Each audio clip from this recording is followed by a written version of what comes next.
백관리는 저희는 하루에 한 번씩 꼭 저기 로타리를 쳐줘요. 원래는 이제 컬티베이터라고 해가지고 쟁기를 쳤었는데 겨울철에는 그게 이제 좀 굵게 나오니까 밥이 좀 더 잘게 쪼개야지 그만큼 산소에 대한 공급이나 접촉이 원활히 되니까 로타리를 하루에 한 번씩은 꼭 쳐주죠.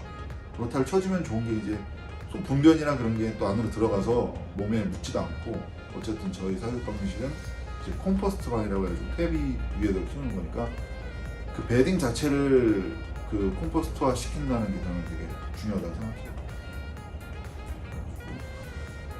지른 건 좀 아주 지른 거는 걷어내버리고 어느 정도 괜찮은 거는 계속 갈아가지고 뭐 거기서 이제 발효를 시키는 위주로 써가지고 한 번 1년에 한 번 이제 퇴비 치우면은 그냥 1년 나는 거니까 한 번 치워도 그런 식으로 이제 관리가 되죠. 제일 어려운 건 이제 겨울이죠.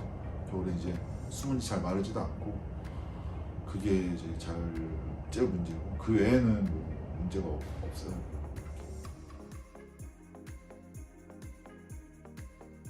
여기는 제가 2016년도에 그 대열 엑스포 갔을 때 그 실링팬, 그러니까는 실링팬이라고 천천히 도는 거죠. 하이 볼륨 로우 스피드 가지고 큰 팬이 한 7m짜리 6m짜리 그런 팬이 천천히 도는데 그 풍량이 어마어마한 거예요. 왜냐면 사이즈가 워낙 크기 때문에.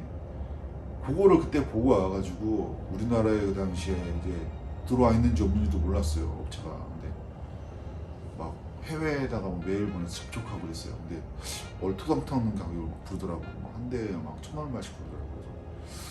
그래서 그런 걸 고민하고 있는 와중에 어떻게 계기가 돼서 국내에 들어와 있는 회사 중에 이제 괜찮은 업체가 있어서 거기하고 이제 컨택을 해가지고 지금 설치가 지금 실링팬이 밖에 한 8대 달렸어요. 8대 달렸고 이제 사주 앞은 집중적으로 써야 되니까 좀 2m짜리 좀 고속팬이 달렸고.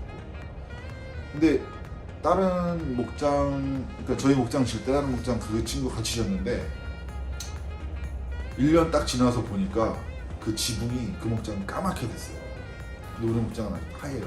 그만큼 환기에 대한 거는 굉장히 이제 팽이 당한다. 그리고 목장의 구조 역시 저희 같은 경우는 되게 좀 높게 뺐어요. 그런 구조를.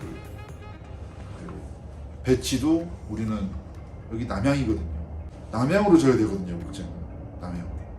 그래야지 해에 대한 뭐 여름에는 위로 해니까 상관없고, 여름에 서쪽에서 들어오는 해가 굉장히 강해요. 그래가지고 그렇게 지면 안 되고 무조건 남향으로 졌을 때 겨울에 눕는 그 낮에 눕는 해가 거의 목장에 반 이상 들어가요. 따뜻한 해가 뱃살이. 그러면 그렇게 설계할 때부터 일단은 저는 되게 신경을 많이 썼어요. 이런 레이아웃, 목장의 레이아웃이 그 당시에 목장, 외국 목장에 대한 도면을 그 드라발에서 많이 보여줬거든요. 그게 정말 큰 도움이 돼가지고 예키셨죠. 네. 남들과는